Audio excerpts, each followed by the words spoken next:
Hey, it's Jared. Well, it's been over a year since I've made a video about my bullet journaling style, and things have ebbed and flowed as they often do. So I thought it would be great to make an update video. I've also had some people ask about an update video just to see how things have changed because I am constantly changing and evolving my style as I ebb and flow into different chapters or seasons of life and what I feel I need at that time. Sometimes I want something that is very organizational. I spend a lot of time task managing and just doing different things like that. And then other times I need it to be more journaling and have more room for me to kind of get out of my mind the different things that are there.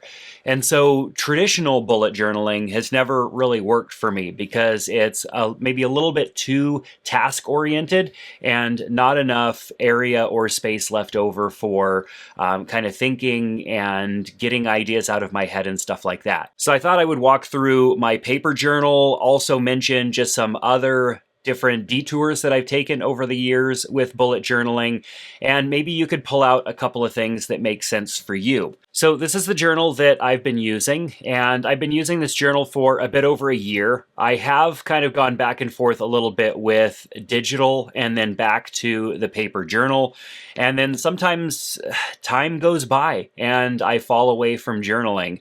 I haven't been perfect at this, and I used to get irritated at that, and it would lead to long period of time of me not journaling because it wasn't sequential. I don't know. It's just little things that seem to get in the way and cause issues, and then I would fall away from it. But I decided that doesn't matter. It doesn't matter to me if I do it every day or a couple of days go by, I end up with a gap. The main thing is that I jump back into it. And so I'm no longer allowing that mindset to get in the way of there needing to be some level of perfection to it. Or even if I just need to write things down and I don't want to take the time to go and set up a page, I'm not going to let that bother me. So let's take a look at the journal. Early in the year, I was just basically writing. I mean, I would occasionally put some tasks in here, but mostly I was just writing.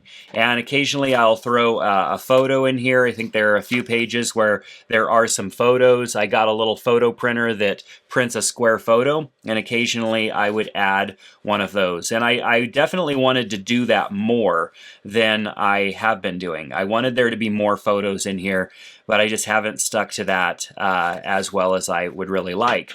So let's move to today's date. This is my current layout. My current layout involves the date, whatever my workout was for the day, the tasks right up at the top, a brief kind of schedule of that I can add main things that are happening for the day, and then the rest is journaling space. Now, the reason that I added a bunch more journaling space than I had in the past is that I find myself wanting to write things down more and get them out of my head. It might be a quote that I came across, I might be in the Bible studying or something like that, and I just wanted a bit more space. Now, I was journaling digitally for a while, and that was something that I mentioned in the last video as well, that on the iPad, I had kind of come up with a template that worked out well for me. And that template made it easy for me to add a new day without spending a bunch of time designing a page for the day. So let's take a look at one of those. This is a template that I created and I made available if you're interested in a template that you can use in something like GoodNotes or pretty much any other note-taking app that supports the Apple Pencil. You can check that link out in the description below. But essentially, my modified bullet journal template was the date. I focused on big 3 tasks, which has kind of grown a little bit, as you saw in my paper journal, and we'll revisit that. But I had kind of a focus of 3 big tasks, and I borrowed that from the Full Focus Planner. But I needed a little bit more room for some additional tasks. I wanted the schedule over on the right-hand side, which I've realized takes up a bit too much space. And the tasks even take up a bit too much space. I liked having a biggest win, a daily verse that I would transcribe, and then a notes section.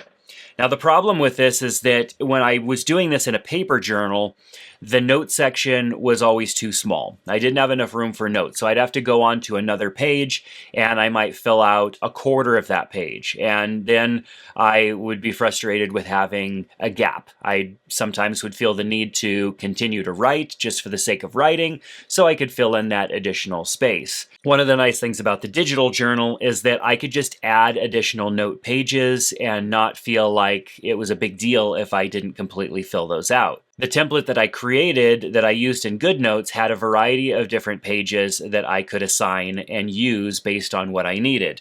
For example, this is a daily page right here. But if I go and create a new page and then choose Change Template, I have a variety of different templates. If I scroll down to the templates that I added, I have my daily page, I have a weekly page. So if you wanted to see that, this is a weekly update where I focus on my wins, losses, takeaways, next steps, and then list any upcoming things that I have for the upcoming week. I like having this weekly update, and I've been doing this in the form of what I've been calling my weekly debrief, and so I've kind of renamed that from weekly update to weekly debrief.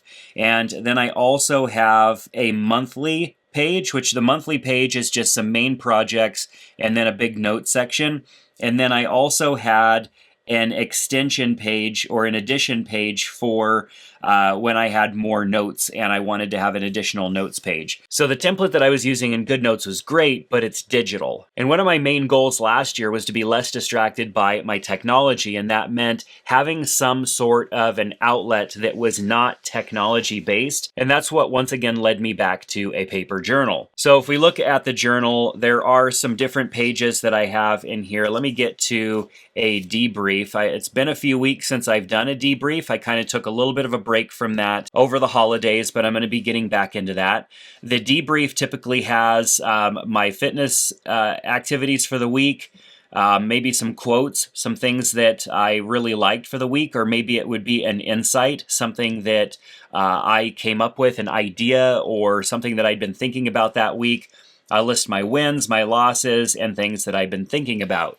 So the weekly debrief is a great opportunity to kind of take stock of your week, to spend time thinking about all of the things that took place in the previous week, and then spend a little bit of time planning for the week ahead.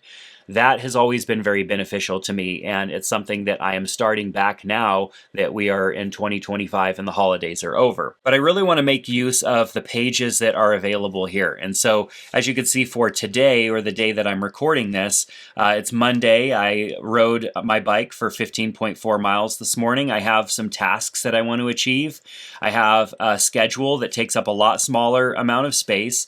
Then I have some journaling for the day, and then I have some more room down here for some additional journaling because it is only 9 a.m. and I'm sure I'll have some things that I will want to write down as the day progresses. And that's going to be essentially my layout for this year. I want lots of room to write because I have been more expressive as I've gotten more into journaling. In the earlier years of my journaling, it was very small amounts of text that I would write. Except for maybe occasionally if I felt like I really had something that I wanted to jot down. Now I'm writing down a lot more. It might be something that somebody said that I wanted to remember. It might be a piece of information that somebody shared with me. It might be something that one of my kids said, or a quote from a book that I read.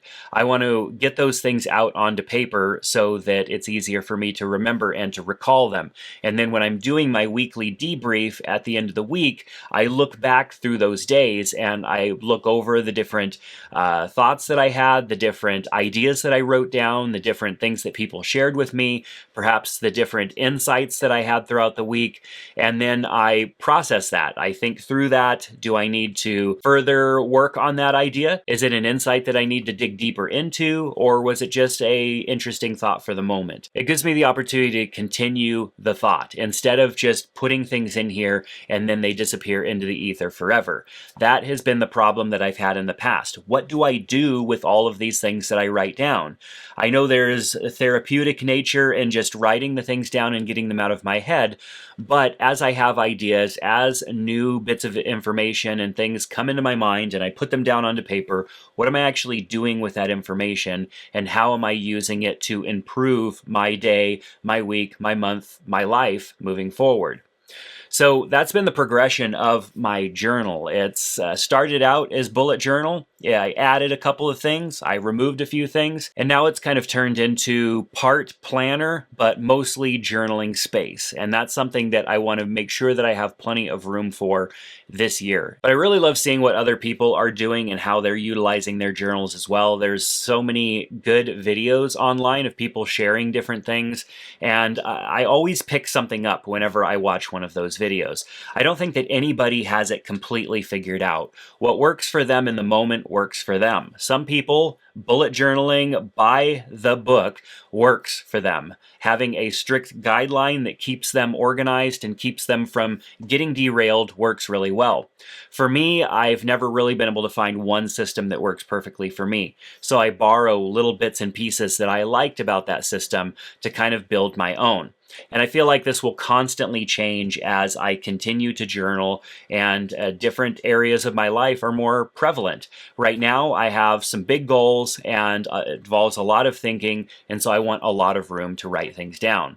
In the future, I might need to be more task-oriented. I might need more space for that. And I definitely lean on technology for task management. I've been talking a lot about how I'm using Apple Notes and Apple Reminders over on my tech channel. So if that's interesting to you, definitely check out the link in the description below to that channel, because I'm utilizing technology to be as productive as I can, but I also want to get out of that technology and connect with paper and pen. So what works for you? Share that with me down in the comment section below. I'm truly interested in knowing.